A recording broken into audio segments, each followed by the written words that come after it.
mind as we walk around. New Orleans is home to the drive-through daiquiri shop. This means that at any moment, day or night, the car that's hurtling towards you as you cross the street has had at least one too many drinks. They're not going to stop you, so you just want to step out of their way. We're going to walk down roads this afternoon over to regular automobiles. We're not going to stay on the sidewalk for the rest of the weekend. The sidewalks are in terrible shape. There's cracks, potholes, and construction. Still in active neighborhoods. People are walking their dogs, there's horses, there's mules. They don't always clean up after their dogs. Please watch your step. If anyone's wearing open-toed shoes this afternoon, please be careful. You don't want to step in anything you don't want to step in, right? Excellent, good. The architecture out here in the French Quarter dates back to the early part of the 19th century. Some points I've gone so far. It's called the most picturesque place. So if you have cameras on your phones and you like to take photos, you should get them out. There are plenty of opportunities for some very nice places. If you have any smokers this afternoon, I ask you to do so in a way to just maybe a step off for me. I'm doing a show right now. Keep this whole instrument in tip-top shape. There's no smoking in the cemetery, out in Lafayette Cemetery. There's no alcoholic beverages permitted in St. Louis Cemetery either if you don't drink any alcohol. Speaking about the cemetery too, so it closes at 3 o'clock, so we'll probably have to go right to the cemetery first because it takes us about 15 minutes to walk all the way out there. We are here, we want to make sure we have plenty of time in the cemetery. So there will be, probably won't do a whole lot of stops between here and the cemetery just to make sure we can get all the way there. But as we walk around, if you have questions about anything, let me know. And then after we get out of the cemetery, I kind of have a route plan in mind. Y'all really want to talk about architecture and history this afternoon? Yeah. Is that okay? Good. Yeah, sounds good. Or maybe other options. I don't mean this in a derogatory way at all, but it's unusual for bachelor parties to want to talk about a lot of architecture and history along the way. It's just not what I've experienced. So if y'all really want to do that, let's totally do that because I really enjoy that. What else is there? We'll talk about we'll stop at a bar. We'll talk about some of the drinking history. We'll take a cross over Bourbon Street, which we're gonna do one way or the other anyway. Yeah, architecture. Might as well. I appreciate the difference between an ionic Oh, that's awesome. There is an educated group. That's awesome. We won't talk too much about Greek Revival architecture in this neighborhood because it's not a big Greek Revival neighborhood. There's only a couple examples of that, but we'll probably pass some of them along the way as we talk. That's awesome, great. I'm glad y'all are stoked on that. So let's do this. Why don't y'all throw these somewhere visible. When we get to the cemetery, they're going to want to see you have these on to make sure that I'm not picking people up off the street, which I'm not supposed to do.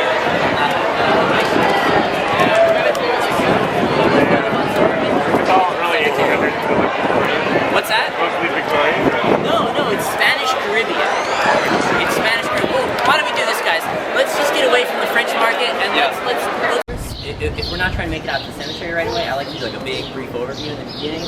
And we should have enough time for me to do this so we don't close out the cemetery. But let's just do a whole thing to make sure we're on the same page. Louisiana history is mildly confusing when you first start to learn about it, especially if you're coming from the Northeast with your 13 colonies. That's all British colonial territory right there. Let's go back to the very beginning. In 1682, a French-Canadian man named Laveau travels down the Mississippi River, gets out to the Gulf of Mexico, realizes he's found a superhighway that splits the continent in two. Remember, at this point, there's no planes, trains, or automobiles. It's all shipped around. So he claims all the land around the river for France, names it in honor of the current French king, Louis XIV. He calls it Louis' land, or Louisiana. Goes back to France and says, Louis, I found this great piece of land out here in the New World. Give me some money so I can start up a colony. When Lasalle returns, rather than traveling down the river like he did the first time, he goes, I got this. I know what I'm doing. He decides to come up to the Gulf of Mexico instead. He misses the mouth of the river entirely, lands somewhere around Texas. He says it's close enough. In order to resupply, Lasalle decides to walk from Texas to French Canada. He doesn't make it. His men meet somewhere along the way. They murder and bury him in the Great American Wilderness. That's the end of Lasalle. In the meantime, in 1699, a second expedition led by the Roy brothers, the older Iberville and the younger Bienville. Bienville is the important one for us. They come up from the Gulf of Mexico too. The first thing they do though is go down to Mobile Bay. Mobile, Alabama is the first French colony on the Gulf of Mexico. Shortly afterwards, they find the mouth of the river. They start sending expeditions upriver. When they get to this particular bend in the river, the younger brother Bienville sees what he called a beautiful crescent on the river. He says this is a great place for a colony. Well, Iberville, his older brother, is the governor, so they continue further upriver until Iberville finds a spot he likes. In order to remember where it is when he comes back, he puts a big red stick in the ground on the shoreline. That's the city of Baton Rouge, Louisiana. Shortly afterwards, Iberville passes away, Bienville becomes the new governor, and in the year 1718, what year? 1718. One more time all together. 1718. Thank you very much. Jean-Baptiste Lemoyne, Sieur de Bienville, returns to the beautiful crescent on the river and founds the city of Nouvelle-Orléans. 1718, Louis XIV was dead. His son Louis XV was only 13, so their cousin, the Duke of Orleans is ruling until Louis XV is an adult. We're named for the Duke of Orleans. We're a French colony from the year 1718. Nice job, guys. I'm going to ask y'all that a few more times before we part ways with each other, so don't forget it. Until 1762. 1762, Louis XV he's a man who's going over the books for the French crown. He realizes the French crown is in a pretty tight spot financially speaking. There were a whole myriad of problems. Two of the more pertinent ones to us. The Louisiana Territory was costing them more money than they were getting back from it, number one. Number two, they were engaged with the British in a war, a very expensive war. It's called the French and Indian War. They call it the 7 Years' War. So he approaches his cousin, Carlos III of Spain. He says, Chucky, I got a piece of land out here in the world and I don't want it anymore. If you join me in fighting the British in the French and Indian War, I will give you the Louisiana Territory in exchange. Carlos takes the deal. So in 1762, France and Spain signed the secret Treaty of Paris that hands control of the territory over from the French to the Spanish. But they don't tell the people here in New Orleans they're Spanish until the following year in 1763 when a new Spanish government comes sailing up the river. The Frenchmen who already live here don't take kindly to the new Spanish government. They kick out Governor Julia, they send him back to Spain. So the following year, the Spanish send a new governor, this time an Irishman, a soldier of fortune in the Spanish army. His name is Alejandro O'Reilly. When O'Reilly arrives, he says, guys, I've just imported all this wine. Let's drink it. Discuss this new period of Spanish colonialism over a few drinks. So all those Frenchmen go home that night after a few too many. In the middle of the night, O'Reilly and his men sneak into town. They pull 5 rebellious Frenchmen out to the center of town where Jackson Square is today, cut off their heads, put them on pikes in front of St. Louis Cathedral, earning him the nickname Bloody O'Reilly. And Frenchman Street down in Marion, where you can listen to music 7 nights a week, is named in their honor. So we're now a Spanish colony from 1762 until 1800. In that time, there were 2 big fires that burned the city down 2 different times, 1788 and 1794, 6 years later. After those 2 fires, the Spanish rezoned the whole city. They changed all the building codes around. Because of those 2 fires, the new building codes from the Spanish and their influence during the Reconstruction, today we have the Spanish Caribbean architecture here in the French Quarter. Meanwhile, in 1789, the French Revolution breaks out. 1793, Louis XVI, his wife Marie Antoinette, they both lose their heads in the French Revolution. This guy named Napoleon takes over France. In 1800, Napoleon is working on conquering all of Europe. He comes knocking on the door for Spain. The Spanish government says, bro, if you leave us alone here in Europe, we'll give you the Louisiana Territory in the New World. Napoleon takes the deal, but after a failed attempt to establish a government, he gives up on the territory. So even though from 1800 until 1803 we are owned by France, we are still controlled by the Spanish government that was already in place. So a little confusing around this point.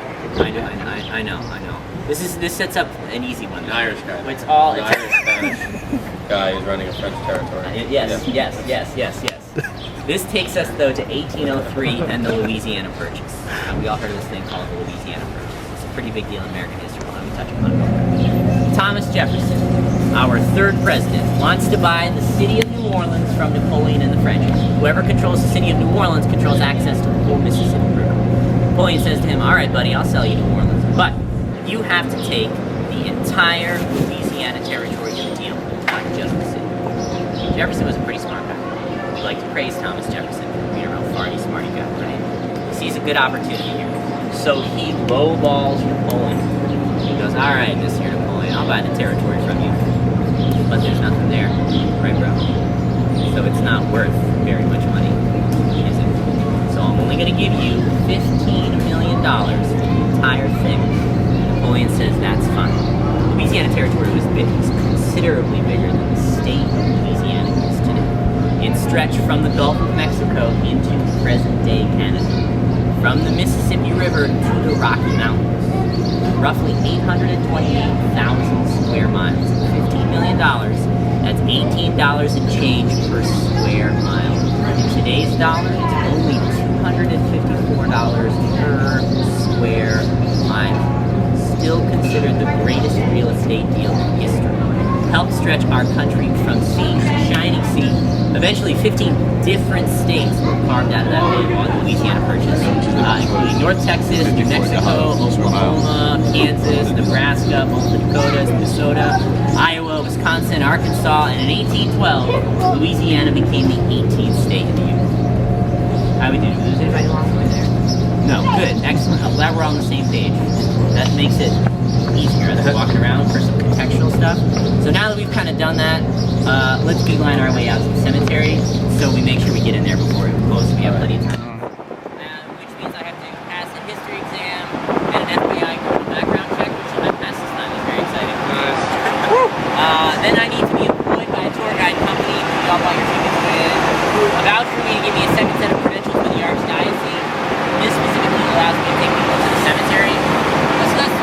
bureaucracy I just never want to go through again.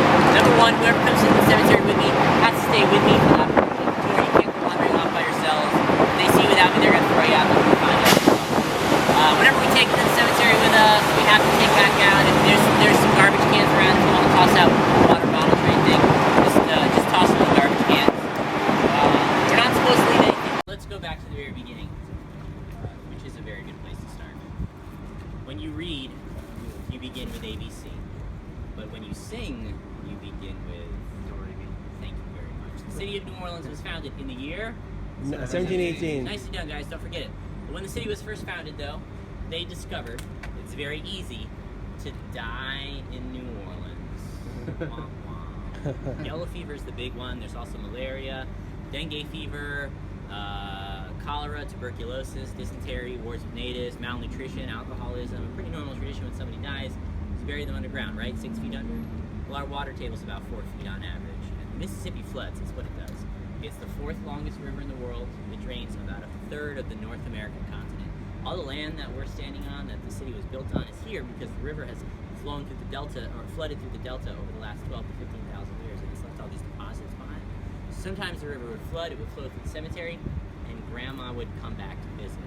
So when the city burned down in 1788, the first time, the Spanish rezoned the whole city afterwards. In 1789, they moved the cemetery from inside the city limits, where St. Peter Street is, the last block of the French Quarter. We actually crossed over at Burgundy, and St. Peter was where St. Peter Cemetery was. In 1789, they moved the cemetery from there out here to St. Louis number 1, so it was further from the river, outside of the city limits. When they did that, folks began to take after some French and Spanish Mediterranean traditions of building these familial mausoleums, which are for more people than these few shelves out front indicate. When somebody dies, you wrap them up in a burial shroud, put them on one of the shelves, brick it up, mortar it, put one of these closure tablets back on the front, this nameplate, and they stay in there for at least a year and a day. That way, no matter what time of year they go in there, they get to experience a New Orleans summer. Has anyone been to New Orleans in the summertime before? No is the correct answer. This is spring weather right now, y'all. This is not summertime weather.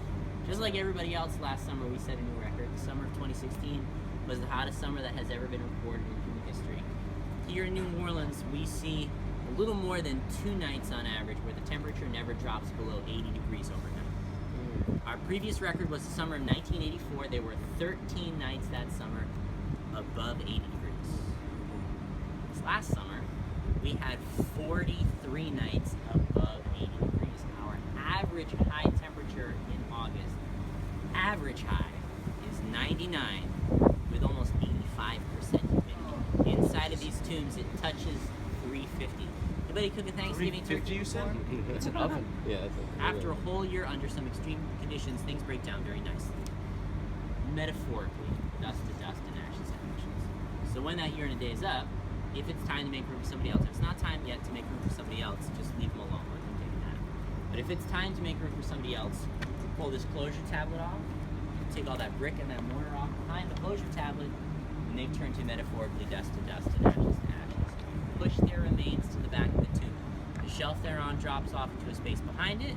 Underneath the bottom shelf goes about 2.5 to 3 feet into the ground. That space is called the caveau. Parlez-vous français? Oui. Qu'est-ce que c'est le caveau en anglais? The cave? Oui, c'est vrai. It's the cave. I think it's a really nice visual image.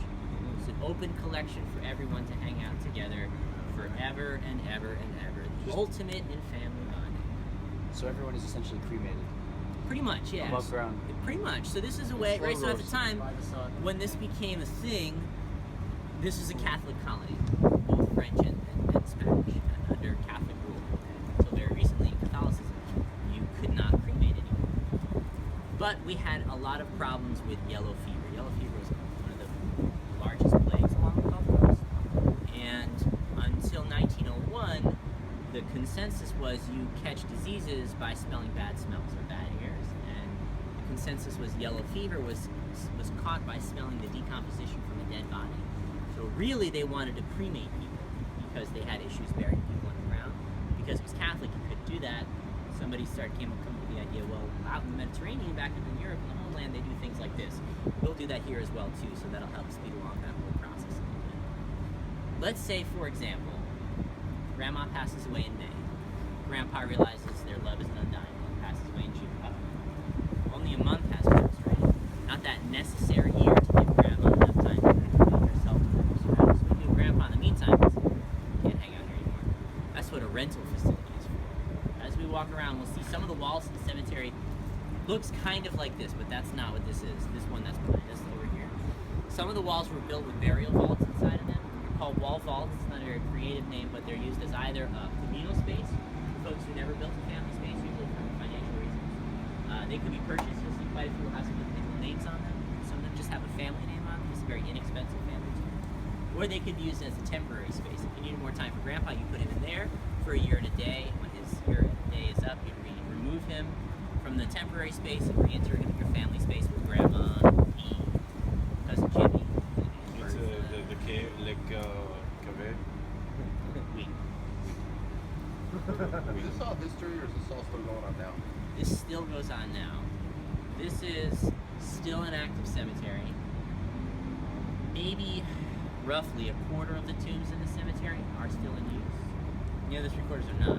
They look more like these here. It's the family's responsibility to maintain these tombs. So if there's no more family or money or interest, then they're not taken care of. There's a few mechanics in place to assist. Save Our Cemeteries is a non-for-profit. They do a lot of work on things they feel are culturally or architecturally significant. A handful of the tombs in the cemetery have been turned into historic landmarks for the federal government. If the archdiocese feels they're culturally or architecturally significant. The big thing today is the perpetual care package. Now, if you purchase the package from the archdiocese, you pay a big sum of money up front. They'll take care of the tomb for you until the rapture. Those are the best shape. This one is a perpetual care tomb behind us over here. Last spring, almost a little over a year ago now. This last March. How much that cost? The package, it depends on the size of the tomb and what it is. You have to talk to them directly to figure out exactly what it is. We can figure out a deal when we walk back outside. Let me call somebody up and they'll meet us out front. Yeah, but I'm saying. It's a Catholic cemetery, but the Catholic Church has this very old tradition called money. And if you have it, they will welcome. There's one very famous gentleman who has a tomb in this cemetery.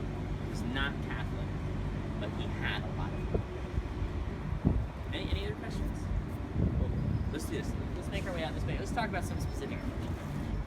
Legend states that when she died, because she was not a practicing Catholic, in an effort to stick it to her at the end of her life, the archdiocese put her in one of 2 unmarked tombs here in the cemetery. Some folks say she's buried in the tomb behind me. Some folks say she was buried in a tomb on the far side of the cemetery that shares some similar imagery to this one. There is a tomb here in St. Louis that has her name on it. There's some good evidence to suggest that's probably where she is. Her tomb is the 3rd most visited tomb in America. There's always a line, especially on a busy day like today. I don't get an opportunity to go into the story over at that one. So I'm going to talk about her over here, and then the tomb that has her name on it will be the last stop here in the cemetery. As a voodoo queen of New Orleans, Marie Laveau had powers. She could transport herself anywhere in the city. She never aged, and she had prophetic dreams and could see the future. Here's a little secret. Don't tell anybody I told you this. Marie Laveau was not one person. Marie Laveau was a mother and a few daughters who all took up Marie Laveau, the character, the icon. Her eldest daughter held very large voodoo rituals up on Bayou St. John, where City Park is today. That's why we have Voodoo Fest, the music festival, every Halloween weekend at City Park as tribute to Marie Laveau, the voodoo queen of New Orleans. So because there were multiple breeds running around the city, come down to New Orleans, seek counsel from her, come back many years later, seek counsel from her again. She is still young and beautiful while you are not. It's also meant because there were multiple Maries in the city. You can see one down here in the Blue Parade. Hop on your horse, haul butt uptown, you see Marie again. You grab somebody, you go, who's that over there? They go, that's Marie Laveau. I just saw her downtown. They go, son of a gun, she must have transported herself. Finally, I guess being a voodoo queen didn't always pay the bills because she did have a trade. She was a hairdresser by trade. Anybody have a barber or a haircutist they like to go to that they've been going to for a long time? They're real chatty individuals, aren't they? They like to chit-chat with you, talk about all kinds of stuff. Let's say Marie is cutting hair for a client that is dishing the dirt about a friend of hers that is shacking it up premaritally. Scandalous. A young man named Jean that has blonde hair and blue eyes. That friend gets pregnant. Marie says she's had a dream, a vision. She knows exactly who that father is. That baby's gonna pop out with blonde hair and blue eyes. 9 months rolls around. Jean fesses up. Everyone goes, son of a gun. Marie knew all along. Cutting hair for a lot of important community members, business leaders here in the city. She became friends with a lot of important people, including the Archbishop of the Catholic Church, personally presided over her funeral ceremony, which is pretty good evidence to suggest she's probably where they say that she is. Her tomb is the third most visited tomb in America, so there's always a line out front. Don't shout out loud who you think the first two most visited tombs in the country are. While we're online to see her tomb in a hot second, we're going to do some trivia. I'll ask you that question in a second. The X's on the side of the tomb are part of the Voodoo tradition, similar to the Holy Trinity, Father, Son, and Holy Ghost. They say if you come down to Marie's tomb, draw some X's, do a song and dance, leave an offering for her out front, she'll grant you a favor. You got to give her something to get something in return. Please don't draw any of the tombs. Any questions? Catholic Church is okay with it? Like, even though it's kind of a voodoo thing? I mean, there's only so much they can do. They're not okay with it. They don't want you to do it, but there's only so much that they can do about it. Requiring people to have tour guides to come into the cemetery is like their biggest thing. Any other questions? Unnecessary is they abolished the French language in Louisiana because they thought that they were going to use the French language to pass secret messages and reinvigorate the rebellion again afterwards. So there's a lot of stuff like that. It was pretty crazy. Anybody see Easy Rider? If you haven't, Dennis Hopper, Peter Fonda, they take a motorcycle trip from San Francisco. Yeah. Well, the last scene of the film takes place where these guys are hanging out behind it. They drop some illicit substances, they take all their clothes off. Dennis Hopper climbs onto the tomb on the backside while they're filming, and there's a statue. He tries to pull himself into the lap of the statue, and grabs onto their arm, and breaks part of the statue off on the hand. So the Archdiocese has put the kibosh on filming anything in Catholic cemeteries since Easy Rider. Even if they say St. Louis, anybody seen Double Jeopardy, the remake of Double Jeopardy, 1999, Ashley Judd, Tommy Lee Jones. It's a good movie. They lock her in a tomb at the end of it, right? They say St. Louis Cemetery, that's also Lafayette Cemetery too. Lafayette is a New Orleans Municipal City Cemetery. They let people film there as well. This is the tallest tomb in the cemetery. It's the old Italian Mutual Benevolent Society. Pietro Gialdi is the architect. He's the tomb in here as well. The Archdiocese felt this was culturally significant, so they took control of it after it had been abandoned for about 50 years in the 20th century, and they turned it into a historic landmark. Let's do this, guys. We're going to make sure the gentleman who owns this tomb is not in it. This is Nicolas Cage's tomb. Stop. Yeah, I swear to God. Of course This is Nicolas Cage. Nicolas Cage April Fools. built this in 2010. He paid $1.2 million to build this tomb. There's a lot of good stories about why or what's inside. Nick knows for sure. National treasure. That's another good one. He's got his space for his cat in there. Here's what we know for sure. Everything from one. Presumably has to do with the top of the pyramid, the point of the pyramid. Underneath it is his nameplate. Ladies had left their kiss print on there, if that's the thing they're into. And it looks like there's only room for one name on there too, which I think is a very lonely choice, but who knows. My favorite part. This is a perpetual care tomb. This is the Archdiocese's responsibility to maintain until the rapture. Or the package. It's a whole thing. Is he from here? Or is that No. And he's not Catholic, right? No, he's not, but money. 2018, next year, is our what birthday? Nice. The tricentennial next year, that's fun. Let's see, Marie's tomb is the third most visited tomb in America. Who is the second most visited Nicolas tomb in Cage. America? That's a good guess. And Franklin. Former U.S. President. Abe Lincoln. Kennedy. Kennedy, out in Arlington. And who is the first most visited tomb in America? Elvis Presley. Ah, Right, for sure. Yeah. You're not supposed to say that. Just say it. Like, I don't know. Yeah. Okay, so I would think Nicolas Cage would be fourth. excuse that? Because he's here. What's your world? Let's do. I know we kind of just breezed through the beginning, but we'll see if we can get some quick hits. How well you guys are, how much you're into. The city of New Orleans was founded by who?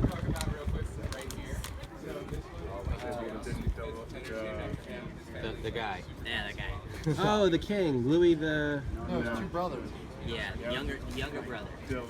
There's a road named for him. Let me just give you the short version. Starts with a B. Bienville. Bienville. Oh, Bienville. Bienville. Jean-Baptiste Lemoyne, Sieur de Bienville. And the other one was Iberville. That's right, yeah, that's right. That's his older brother. Remember what city Iberville founded? Baton Rouge. Why did he call it that? He put the little red stick on the ground so he could remember where it was when he came. dumb story. Oh, Baton Rouge. Yeah, I really like that story a lot. That's a fun one. Those two are pretty. It's hard to come up with names. Pretty ballsy dudes. So Iberville was 2 years older than Bienville was. When Bienville was 16 and Iberville was 18, they commanded a French naval fleet up in the northern Atlantic, and they fought a battle with a British naval fleet, and they won. Britain had the best navy in the world at the time, and here are these two young officers, real green, who beat the British. It's kind of a big deal. So after that, Louis XIV was like, well, that means you guys are my guys now, so go find Laveau, right? Laveau was supposed to start a colony where this river was, and no one has ever heard back from them, right? So go find Lasau's colony in Lasau's Lost River, you're my guys. So they come down here, Lasau is gone already by this point, and they start to colonize and settle this whole area of the world. While they're here, after Iberville dies, Bienville becomes buddies with the Choctaw Indians, and they indoctrinate him as an honorary member of the tribe and cover him with snake tattoos everywhere, from his neck down, his arms, and his legs, covered in snake tattoos. So he would, I think we're next for he would put on full clothes when he'd have to do important events, meetings, dignitaries, and then he would take his clothes off when he's here in the colony and he'd go out without. That's what he felt was.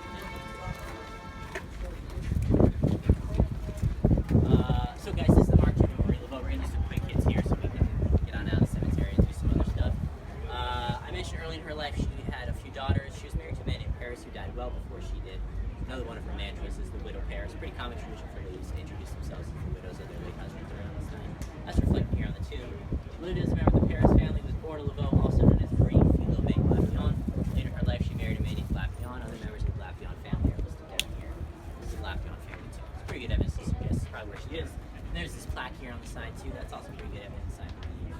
But DNA evidence being what it was in the 19th century, the legend lives on. They'll see people have left some stuff out here for her. Hair ties and hairpins because she's a hairdresser, coins, flowers, beads, prayer cards, cigarettes, a bunch of stuff we're not supposed to do. So please don't draw any of the tombs. About Spanish Caribbean architecture, guys. I mentioned a real long time ago in our time together that the architecture out down here in the French Quarter, not French, it's actually Spanish Caribbean. Let's revisit that idea. In 1492, Columbus sailed the ocean nailed blue. it. Columbus sailed for Spain. New Orleans He's an was Italian guy. He's a paisan. So it gives you about 300 years of Spanish Caribbean architectural traditions before the Spanish had to rebuild the city twice, broken down 2 different times. They had discovered a few things about building a house in a tropical and a subtropical climate, which is the one that we are experiencing, to help you contend with the life before air conditioning was invented, which sounds atrocious. Heat rises. Fine. True. So you keep your ceilings as high as you can. Most areas of the country, ceiling height is about 8 feet. Down here, especially in the historic buildings, 12 and 15-foot high ceilings are very, very common. When the Spanish rezoned the city, they required everyone to build their houses all the way down here to the edge of the property line to discourage livestock in the street. That's why all the buildings out here in the French Quarter come out to the edge of the sidewalk, why there are courtyards behind all the buildings down here. And they tax people based upon how much real estate they took up out here on the sidewalk. So if you want to spend less money on property tax, you build your house real narrow, far back to maximize on square footage. So that leads directly to shotgun houses. In a traditional shotgun house, because it's so narrow, but so deep, each room is built right behind the last one. In the hallways on either side, you walk through rooms to go through the whole house. Oh. Exactly. And especially in the more inexpensive example, these first couple rooms, 2 or 3 rooms, there's no walls and doors to separate them. There's a frame to indicate they're separate rooms. Since there are very little obstructions from the front to the back, it helps promote good airflow throughout the house, helpful when air conditioning has not been invented. Kind of meant you could shoot a shotgun through the whole thing, which is where the nickname a shotgun house comes from. There's 3 basic styles. Bless you. There's a ton of variations off those themes. Single, a double, and a camelback are the basic way. Single is a single-family shotgun, single-family house. It's one with a brick facade behind us. Double is a duplex, 2-family house. This yellow one we're standing in front of us. This is a double shotgun. And the third is called a camelback, like the camel's got a hump on its back. The camelback has a second floor on the back side of the ground, and the blue one's across the street. Because that was on the back side and not on the street side, they wouldn't have paid property taxes. Spanish on that part of the house. The city has gotten wise to that scam. They tax you on the whole shebang today. There's all kinds of variations off those things. This lavender one and the yellow one have second floors that do come out to the street side, but you see they don't span the whole width of the sidewalk. Any questions about it? People live in these houses. Some of them don't look like they're They do-ish. They do-ish. The residential demographics of the French Quarter have changed a lot since the store. There a lot of these are vacation houses, second and third houses now. This area of the French Quarter is not as residential as if you were to go downriver from where we are. Then there's a ton of residential spaces, and there are quite a few year-round residents down there, especially in the spaces that are apartments or condos. This one here, this I think is actually a condo, and I think this side is for sale because I passed by the other day, the door was open, it was empty. How much are these, like, if you want to rent a month? To rent it, it's comparable to New York City real estate. For rentals, a one bedroom is going to be probably around $2,000. That's not comparable. No, that's what it was the last time I was out. What's one bedroom? Like 2,000. No, one bedroom's like 3 nights. Well, it depends. Where. Well, it depends on where. Depends on where, yeah. Manhattan. That's true. That's true. Location. That's true, and this is this is the center of the old city of New Orleans, the center of the city. So it's definitely one of the more expensive places. It's more expensive than Ohio. More expensive than Ohio, that's for sure. That's true. It's got a lot more to see here than you do in Ohio. People turn of the 20th century. What else came about at the turn of the 20th century? Automobiles. This is to stop people from pulling up on the sidewalk and driving into your house when they're drunk driving around. But they throw a horse head on the top to look more aesthetic. Same thing in France. Yeah, same idea. We can't really smell it yet, but there it is. Y'all smell that down there? That's Bourbon Street. Bourbon Street is the place to go if you're into the kinds of shenanigans one can find on Bourbon Street. I'll let you do the rest of that research yourselves. Bourbon Street is not named for the drink. Both Bourbon Street and Bourbon the Drink are named for the Bourbon royal family. Let's list a couple of them off, the ones that are pertinent to us. We're in Louisiana, right, guys? That's Louis' land, Louis XIV. His son, Louis XV, hands control of the territory over to Carlos III of Spain, renamed the New Orleans. They're all Bourbons, that's why it's Bourbon Street. Y'all see the cathedral down there? That's St. Louis Cathedral. St. Louis.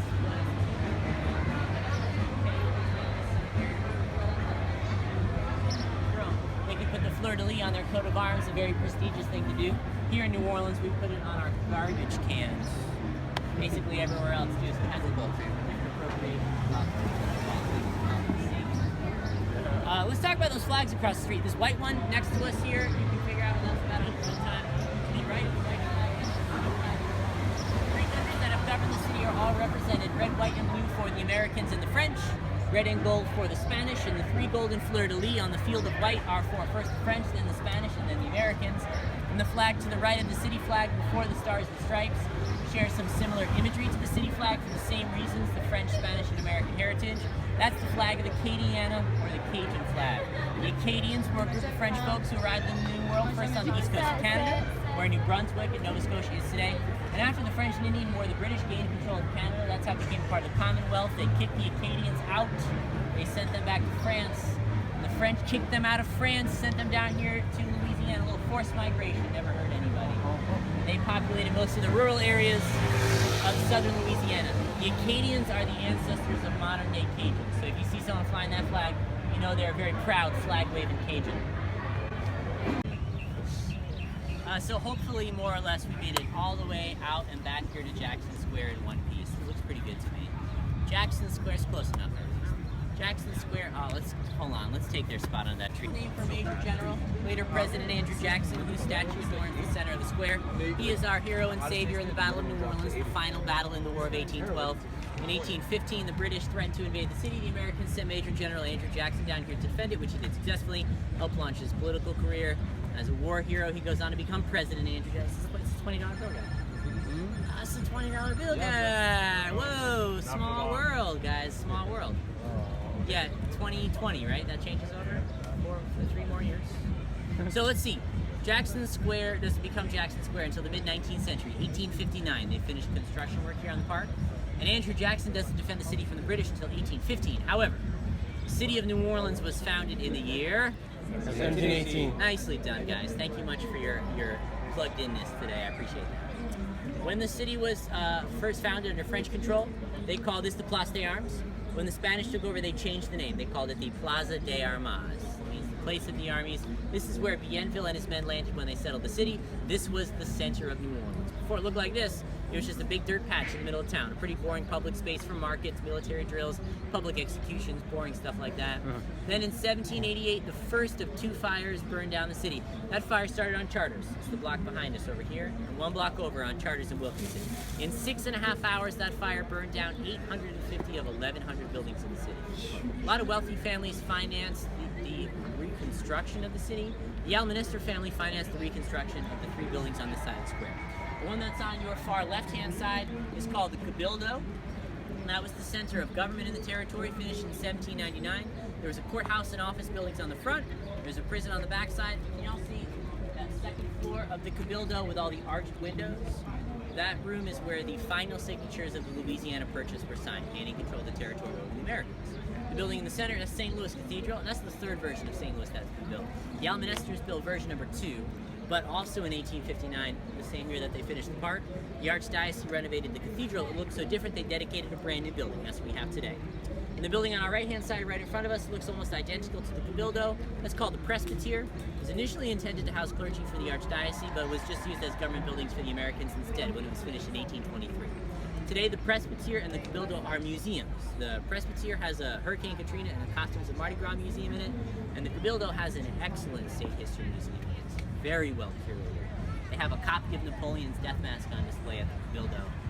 It's downstairs in the center of the lobby if y'all want to check it out. If you ever want to know what Napoleon looked like, you go check it out. The Alminsters had a daughter named Nicolas. She's responsible for the rest of the architecture here in the square. When she was 2, her father died, leaving just her and her mother.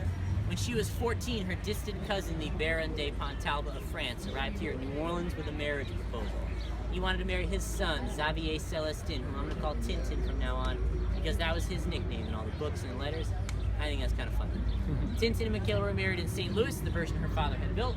When the ceremony was done, they took her back to France to the Pontalba estate. She arrived with about $40,000 in jewels to immediately hand over to the Pontalbans, which is roughly a quarter of her family's estate. The rest of it was tied up here in New Orleans in real estate and over in France, and the Pontalbas never received it, which left her father-in-law very upset. He treated her very poorly. After bearing 2 sons, she convinces her husband Tintin to move out of his father's house, start his own home in Paris. However, in 1830, she realizes Tintin will never be the man she needs in a husband, so without her husband's permission, she takes their youngest son here to New Orleans and sees the state of her family's estate is not in great shape. They owned buildings that were on either side of the Place des Armes. After she left, her mother went to France. No one was maintaining these buildings appropriately, collecting rent in an appropriate fashion, so she starts to think of a plan to revitalize them. In the meantime, she travels all around the country. The last stop she makes is in Washington, D.C., meets now President Andrew Jackson, who was a widower, who invites her to stay in the White House for an extended period of time.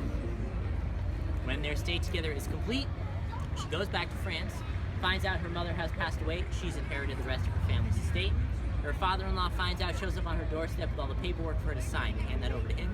She doesn't sign it, so he kidnaps her, takes her back to his house, locks her in a bedchamber. Later that night, he breaks in with 2 dueling pistols. He shoots her 4 times, permanently disfiguring her left hand, but she survives the attack. The Baron, however, commits suicide in his study that night. So now Tintin becomes the Baron de Pontalba, Michaela becomes the Baroness de Pontalba, continues to style herself as a Baroness throughout the rest of her life.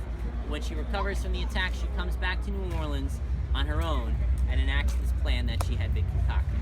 First thing she does is tears down all the buildings on that side of the Place des Armes and builds that building. Today, that's called the Upper Pontalba apartment building. When she built it, they weren't apartments yet. They were townhomes, like condos upstairs. In the 1930s, the city bought that building and converted all those townhomes into 1, 2, and 3-bedroom apartments. You too can live in the Upper Pontalba apartment building. Sign up on their waiting list. How much it costs, I have no idea. I signed up a long time ago. I've never heard anything back from that. When that building was done, she took a residence down near the corner of Decatur Street, turns to the building she owned on the opposite side of the square, hired the same architect, James Gollier, to design another building for her. When she realized how expensive Mr. Gollier's new design would have been, she said, "I already paid you for a design, dude. What are you trying to do here?" She took the plans from the original building, flipped them upside down. She said, "Just build that." So the 2 buildings are essentially mirror images of each other, down to the cast iron railings on the 2nd and 3rd floors that all bear her initials. It's A for Alminster, her maiden name, P for Pontalba, her married name. That's on all the railings on the 2nd and 3rd floors, the vents above the doors to go to the apartments upstairs, and all the vent work near the rooftop as well. That's all original 19th century cast iron. It's custom made for these 2 buildings. When you two buildings were done, she turned to this big dirt patch between them. Working alongside the city, she financed the construction of Jackson Square. She planted these 2 rows of oak trees in front of her buildings. This one we've been enjoying all the shade from is thanks to Michaela Albanester, the Baroness de Montalvo. She called it Jackson Square in honor of Major General, later President Andrew Jackson, and she commissioned the very large, very handsome, very rugged, very impressive statue of Andrew Jackson in the center of the square. So why don't we do this, guys? Before we wrap up, let's take a short little stroll through Jackson Square. Let's go around the front side of the statue so we can get that visual image of the statue of Andrew Jackson in front of St. Louis Cathedral. That's the picture of New Orleans. It's one of the most iconic pictures, so it's important we see it for ourselves. And then we'll go up to the upper building so you can get a sense of that. And I'll point out to your initials on the railings, and then we'll do a couple things. We'll wrap up with each other for the afternoon. Cool. Let's do it. The biggest thing is build this beautiful statue of Andrew Jackson. Stay there with him for a second. He was a widower, right? His wife died before he took office. His niece was actually the first lady. When he took office, his wife had just passed away, and he needed someone to play the wife of the president, to host some dinners and do that whole game. So he called up his niece in the service, and they started calling her the first lady, because she was not the president's wife. That's where that term first came from. So there's some evidence to suggest that they may have had a thing going on there. There is no concrete evidence, though, but it's a really fun story. I'd like to play that angle up. Did y'all want to get your picture here in front of the statue here? Yeah. Let's do it. Watch out. They took a plaster mold of the head. That's also on display at the Bienville Museum. There's a 2-room exhibit to the Battle of New Orleans. They have the plaster head on display. It's under glass. It's about this big. It's gigantic. And then when they put it back on, they saw some of the metal had been destroyed in the removal and reattachment process. This statue is made by a guy named Clark Mills. His name is inscribed on the backside. Clark Mills is a pretty prolific American sculptor. He sculpted the statue on the top of the Capitol building in Washington, D.C. 4 identical statues of Andrew Jackson. We have one. Jacksonville, Florida has one. Nashville, Tennessee has one. That's where he's from. Washington, D.C. has one as well. And there's a World War II ship called the USS Clark Mills, which is named for Clark Mills.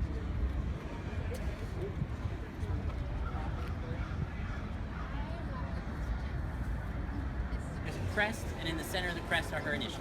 A for Albanester, her maiden name. P for Pontalba, her married name. It's on all the railings, it's on all the men working at the rooftop, and that's all original 19th century. The balconies ever collapsed around here? Yes. They have, yeah. The Bourbon Street looks a little I don't know if you've sketchy. had any They good have, somewhere yeah. in your home. Somebody. It's expensive. This fall, somebody died actually. He was in an Airbnb. The balcony didn't collapse. The railing fell over. He was leaning out against the railing. He fell 3 stories into Bourbon Street and died. How about that for a vacation? It's a real downer of an ending, isn't it? Yeah, let's end on that. How about a fun piece of trivia? Fun piece of trivia. You gotta pull something here out. Where's EJ? That's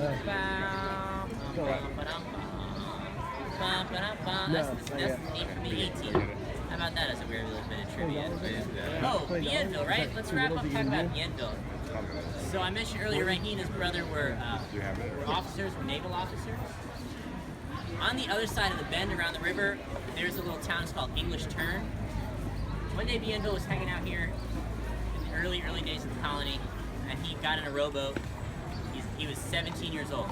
He gets in a rowboat, he says, I'm gonna go row up and down the river, I'm gonna go explore on his own, right? He gets around the bend at Algiers Point, and he sees, I think it was 5 British naval ships coming up. So he goes up on his own, in a rowboat, 17 years old, and he treats with them, and they say, hey, we're looking for this big river we know is supposed to be somewhere around here. And he says, well, that's not it, but if you go around the corner, I have an entire French naval fleet that's waiting for you. And they say, what's your name? I said, my name is Bienville, and my older brother's name is Iberville. And they were the same naval fleet that he and his brother had defeated before they were sent down here. So they said, we're out, and they left. If they had come around Algiers Point, they would have seen tents and maybe 2 ships. Nowhere near the power that he lucked out of. Bluffing. He left. Yeah, and they left and they pieced out. So now they call that town English Turn, because that's where Bienville convinced the English to turn around. Yeah, he's a rad dude. He's got some cool stories. There's a bunch of stuff in the Cabildo Museum. If y'all are into checking out museums about Bienville and the early days of Bienville, it's pretty dope. Thanks so much for hanging out, guys. Y'all have a good one. Hey, thank you very much, man. I appreciate that. Where y'all need to go right now? Y'all need directions?